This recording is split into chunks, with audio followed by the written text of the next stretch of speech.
नमस्कार, स्वागत बा आप सभी दर्शक लोगन के। तई खबर बा भोजपुरी पावर स्टार पवन सिंह के बारे में, जिनकर एगो नया फिल्म के मुहूर्त भइल बा और पोस्टर भी लॉन्च हो चुकल बा। जौन पोस्टर आप लोग थंबनेल में देख ले हम।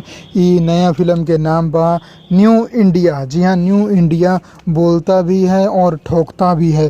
पावर स्टार पवन सिंह जी के एगो नया पेशकश बा, जोना के मुहूर्त हो चुकल बा। फिल्म के प्रोड्यूसर राम शर्मा जी बड़े और गया राज जी बड़े। फिल्म के डायरेक्टर धनंजय तिवारी बड़े, जो कि ई फिल्म से ही डायरेक्टर के रूप में सामने आ रहा बड़े। जी हाँ, वही उनकर बतौर डायरेक्टर पहला फिल्म बा।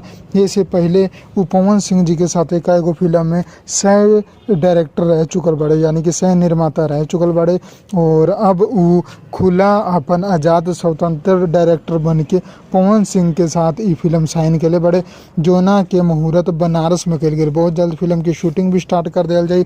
फिल्म के पोस्टर आ चुकल बा दो तरह का से, एगो पोर्ट्रेट मोड में और एगो लैंडस्केप मोड में। दोनों पोस्टर आप लोग सामने स्क्रीन पर देख सकतानी। पोस्टर डाउनलोड करे के बाद हमनी के फेसबुक और इंस्टाग्राम पेज पर जाकर डाउनलोड कर सकतानी।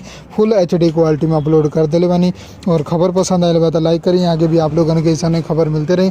बस चैनल के सब्सक्राइब करके बेल आइकन जरूर दबा दी। जय भोजपुरी, प्रणाम।